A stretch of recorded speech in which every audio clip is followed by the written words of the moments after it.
इस कार्यक्रम के पुण्यार्जक हैं जैन सभा लोधी कॉलोनी दिल्ली, संरक्षक Shri Sanjay Jain greater Kailash, Shri Ravindra Jain south ex, प्रधान श्री सुरेश चंद्र जैन, उप प्रधान श्री संजीव जैन, श्री प्रमोद जैन, महामंत्री श्री भरत जैन, कोषाध्यक्ष श्री नीरज जैन, मैनेजर श्री संजय जैन एवं समस्त कार्यकारिणी सदस्य।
ओम नमः णमो अरिहंताणं णमो सिद्धाणं णमो आईरियाणं णमो वेझायाणं णमो लोये सभ्य साहुणं। आदिनाथ भगवान की, शांतिनाथ भगवान की, मुनिश्रुतनाथ भगवान की, चिंतामणि पारसनाथ भगवान की, महावीर भगवान की, आचार्य श्री मानतुंग स्वामी जी महाराज की, आचार्य श्री श्रीमती सागर जी महाराज की, आचार्य गुरुदेव सिद्धांत सागर जी महाराज की।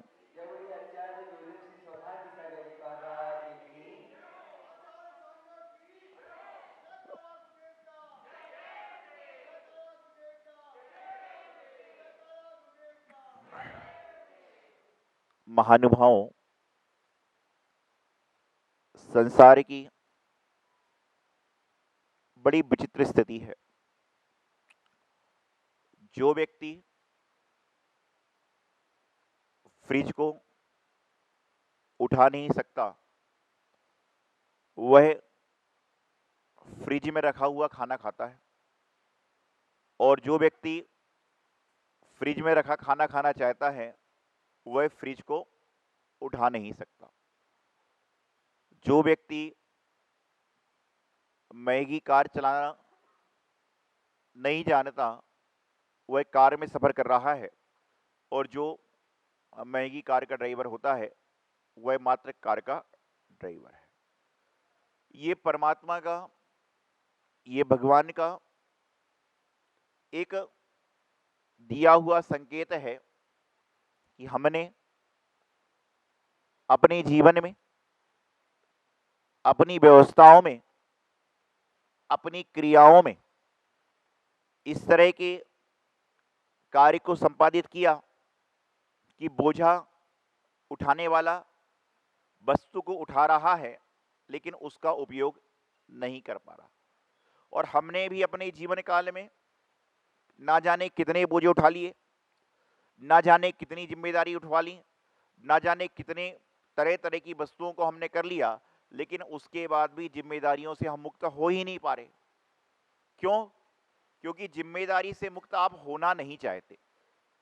मुक्त नहीं हो पा रहे ऐसा कहना गलत है, हम उससे मुक्त होने का प्रयास नहीं कर पाते।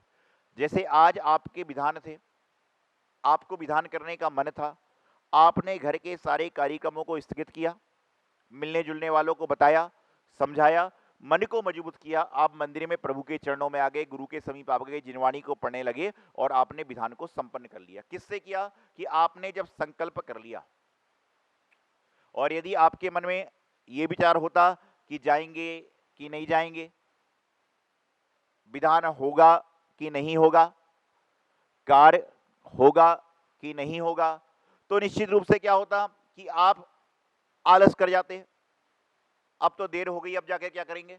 लेकिन जब अपने परिवार की ओर से कोई आराधना पूजन क्रिया होती है तो उस समय चाहे देर हो जाए, चाहे लेट हो जाए, चाहे जल्दी हो जाए, इंसान वहां पहुंचता ही है, क्योंकि उसको मालूम है कि मुझे यह कार्य को संपादित करना है। तो कहने का तात्पर्य यह है कि आप अपने जीवन में संकल्प शक्ति को मजबूत करिए। आप सभी अपने जीवन में अपना विश्वास दृढ़ करिए। अपने जीवन में जो आपके भाव हैं उन सभी को आप लोग शांतिपूर्ण ढंग से करने का प्रयास करिए, जिससे क्या होगा कि आपके जीवन का कल्याण हो जाएगा। आज व्यवस्था यह है कि आप जब प्लेन में बैठते हो तो आप कभी जाकर यह पता नहीं करते कि जो प्लेन चलाने वाला ड्राइवर है उसका यह पहला एक्सपीरियंस तो नहीं है, और कभी ना कभी तो किसी का पहला होता ही होगा। क्यों? क्योंकि आपको पता है कि हमने जो सुविधा ली है तो हमें अच्छी से अच्छी सुविधा मिलेगी।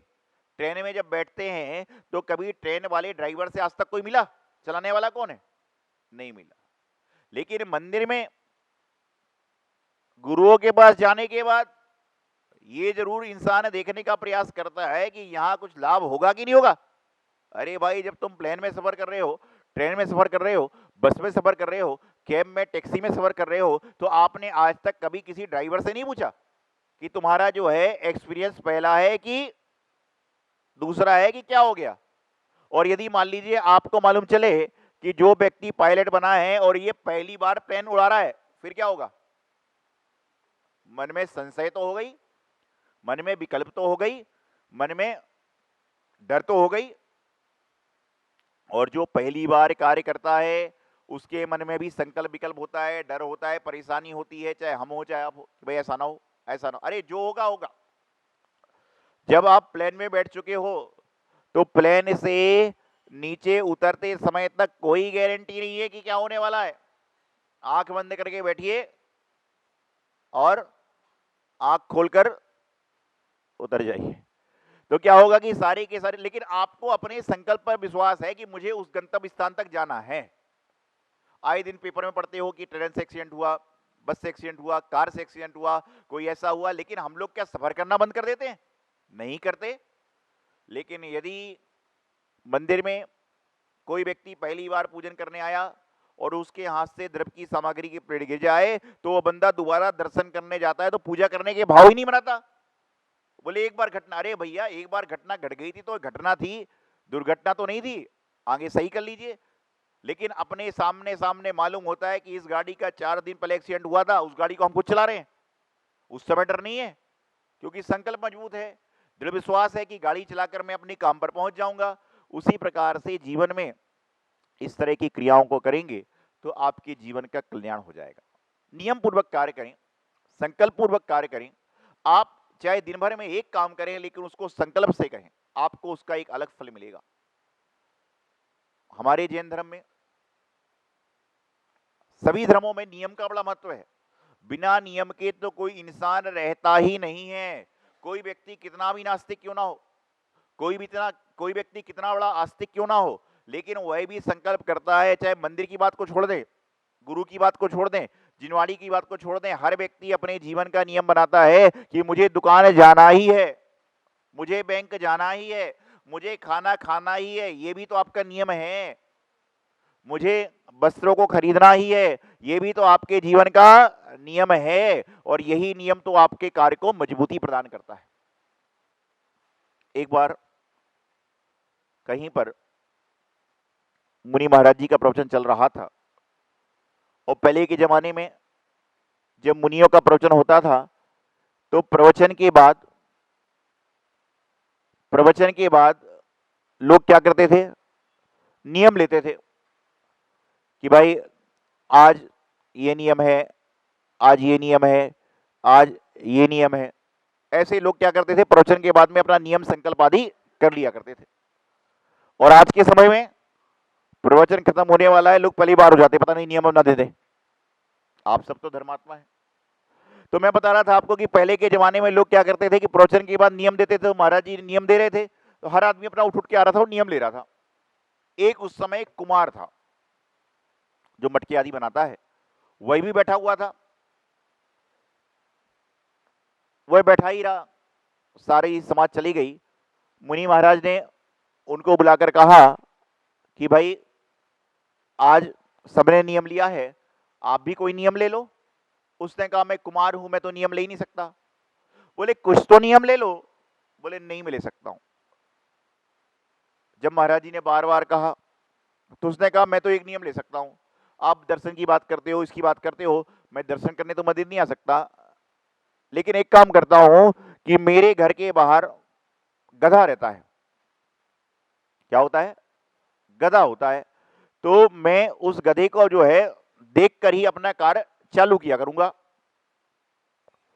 कुमार था, उसको गधे की जरूरत थी, लेकिन इतनी सामर्थ्य नहीं थी कि गधा खरीद सके, लेकिन उससे बड़ा जो कुमार था उसके पास गधा था। तो महाराज बोले कोई बात नहीं, नियम तो नियम है। उसने नियम ले लिया और डेली रूटीन बन गया कि गधे को देखता और अपना काम चालू करता, गधे को देखता और अपना काम चालू करता। मैं सोचता हूं कई बार लोग कहते हैं इस जानवर को घर में रखो लक्ष्मी आएगी, इस जानवर को घर में रखो प्रगति आएगी। मतलब इंसान आज के जमाने में डिपेंड जानवरों पे हो रहा है कि बेचारे जिस जानवर को आप रख रहे हो उसको खुद को पता नहीं कि मैं दौड़ पाऊंगा कि नहीं दौड़ पाऊंगा, मैं चल पाऊंगा कि नहीं चल पाऊंगा, लेकिन उसको हम लोग शोकेस में सजा रहे हैं। लेकिन ठीक है, ये तो अपने मांगलिक चीजें होती हैं, वो भी अलग व्यवस्था है। तो उन्होंने नियम ले लिया और नित्य प्रति गधे को देखता और चल लेता। वही भी कुमार था और सामने वाला ही कुमार था। एक बार जब वो उठा तो देखा गधा नहीं है। अब नियम तो लिया था और मुनि महाराज के सामने नियम लेना जानता था, बड़ा पाप का बंद होता है, तोड़ते हैं। तो उसने क्या किया, पता किया गधा कहाँ है। बोले वो कुमार तो उसको लेकर अपने खेत के पास गया है मिट्टी लाने। तो वह उसके पीछे पीछे जाने लगा जहां पर गधा था। और उस दिन संयोग की बात है कि कुमार का जो गधा खड़ा था और वही कुमार अपनी कुदाली से, बड़ा कुमार जो था मिट्टी खोद रहा था, किसान जो था अपने मिट्टी को खोद रहा था। इतने में उसकी कुदाली से एक टन्ने की आवाज आई। उसने देखा क्या है, तो उसने देखा कि वहां पर एक घड़ा निकल रहा है और इतने में ही उस आदमी ने जो नियम लिया था वह वहां पहुंचा और उससे चिल्लाकर बोला देख लिया। क्या कहा? देख लिया। तो अरे से बोला रुक जा भाई रुक जा। बोले मैंने तो देख लिया। और वो अपना भागा कि उसको काम पे जाना था, वो भागने लगा। देख लिया। बोले रुक जा भाई तू 20% ले लेना। बोले मैंने तो देख लिया, मैंने तो देख लिया। बोले 40 ले लेना। बोले मैंने तो देख लिया। बोले भैया 50 ले लेना। बोले मैंने तो देख लिया। और ये उसके पीछे पीछे भाग रहा है, पीछे पीछे भाग रहा है। इतने में बात सौदा बढ़ते बढ़ते 75 तक पहुंच गया, 80 तक पहुंच गया। और जब उसने पकड़ा तो बोला 90 से ज्यादा तो दे ही नहीं सकता हूं। तो उसको तो बात समझ में ही नहीं आ रही थी हो क्या रहा है। जब उसको पकड़ लिया गया, सब कुछ हो गया, बोले भैया इसमें से तू 90% ले ले, लेकिन किसी को बोलना मत। उसको समझ में ही नहीं आई बात। उसने तो असरफी मुद्रा जो थी लिया और चल पड़ा और सीधा सीधा जाकर मुनि महाराज के चरणों में गया कि महाराज जी आज से मैं सब चीजों का सात्विक रूप से नियम लेता हूं, सात्विक रूप से सभी क्रियाओं को करूंगा, दिनचर्या को पालन करूंगा। जब आपके द्वारा आपके वचन सुनकर एक छोटा सा नियम लिया कि गधे को देखकर अपना काम चालू करूंगा, तो मैं आज लखपति बन गया। तो मैं आपके द्वारा दिए गए नियम को पूरे जीवन में उतारूंगा, तो ना जाने मुझे कौन सी संपदा मिल जाएगी, मुझे कौन सा वैभव मिल जाएगा और कौन से मेरे जीवन के शुभ कर्म आ जाएंगे। छोटा सा नियम था। तो इसीलिए कहते हैं कि कोई भी कार्य करो संकल्प के साथ करो, चाहे पढ़ाई हो, चाहे व्यापार हो, चाहे घर का काम हो, चाहे मंदिर की वस्तु हो, चाहे गुरु के दर्शन हो, चाहे जिनवाणी का स्वाध्याय हो। आप संकल्प करके करोगे तो काम संपादित होगा। बहुत सारे लोग ऐसे जो स्वाध्याय रोज करते हैं, मंदिर में आएंगे, जो किताब हाथ में आई उसको पढ़ा चल पड़े, ऐसा नहीं। आप एक ग्रंथ, ये भी अच्छी बात है, लेकिन एक ग्रंथ को पढ़िए और पूरा पढ़िए। आप पूजन करते हो, बहुत सारे ऐसे लोग हैं जो रोज पूजन करते हैं, नित्य प्रति पूजन करते हैं, लेकिन मैं उनसे बात यह कहना चाहता हूं, उनको समझाना यह चाहता हूं, उनको बताना यह चाहता हूं कि आप जो इस तरह की पूजन को करते हैं, इस क्रियाओं को करते हैं, इस व्यवस्थाओं को करते हैं, उन पूजन को करने के बाद, उन क्रियाओं को करने के बाद में यदि आप रोज पूजन करते हैं, आप नियम ले लें कि रोज एक भगवान की पूजा करना है, तो महीने भर में कम से कम 2400 भगवान की पूजा आप कर पाओगे। लेकिन हमें तो बस आदिनाथ भगवान, चंदा प्रभु भगवान, पार्श्वनाथ भगवान, महावीर भगवान, मुनिसुतनाथ भगवान, अब मैं नाम लूंगा तो आप 2400 के नाम ले लोगे। लेकिन यही 4-5 पूजा हम लोग करे आ रहे हैं। देव शास्त्र गुरु की पूजा, कई लोगों ने तो आजकल ये बता दिया, आज मंदिर में मैं देखता हूं नए नए पंडित आएंगे, नए नए विद्वान आएंगे, अपनी बात लगाएंगे। एक बार एक व्यक्ति आया, कहने लगा देव शास्त्र गुरु की पूजा के बिना तो पूजा होती ही नहीं है। अब भैया जिसको एक ही पूजा करना हो क्या करे, दूसरी पूजा जिंदगी में कर ही ना पाए। एक बार एक व्यक्ति आ गया, बोले महाराज जी मंदिर में मारने पर कई जगह महिलाएं बादाम चढ़ाती हैं। तो मैंने कहा उसमें क्या बात है। बोले महाराज जी मुझे अच्छा लगता नहीं है। तो मैंने कहा ठीक, कल विधान के समय बात करते हैं। वही विधान के समय जब मंदिर में आया तो मैंने कहा बोलिए क्या बात है, एक काल्पनिक बात हो सकती है समझाने के लिए। मैंने क्या बात है, बोले विधान के मारने पर महिलाएं बादाम चढ़ाती, मुझे अच्छा लगता नहीं है। मैंने कहा यहाँ पे तुम और 2 आदमी, खाली आदमी, ये सारी महिलाएं, आता क्यों मंदिर बाहर जाया कर। आहार में महिलाएं, पूजा में महिलाएं, कोई भी महिला दान दे रही तो कमेटी वाला ये नहीं कहता कि पति को लेके आओ जब दान लूंगा। लेकिन जब मारने पर बादाम चढ़ाने की बात आती है, नहीं चलेगा। अरे क्या नहीं चलेगा, नारी नारी मत कहो, नारी दुखी खान, और नारी से पैदा हुए 2400 भगवान। विचार करिए, संकल्प करिए, अपने जीवन को संपादित करिए, मोक्ष मार्ग को प्रशस्त करिए। इति अल्पम। आचार्य गुरुदेव सिद्धांत सागर जी महाराज की। इस कार्यक्रम के पुण्यार्जक हैं जैन सभा लोधी कॉलोनी दिल्ली, संरक्षक Shri Sanjay Jain greater Kailash, Shri Ravindra Jain south ex, प्रधान श्री सुरेश चंद्र जैन, उप प्रधान श्री संजीव जैन, श्री प्रमोद जैन, महामंत्री श्री भरत जैन, कोषाध्यक्ष श्री नीरज जैन, मैनेजर श्री संजय जैन एवं समस्त कार्यकारिणी सदस्य।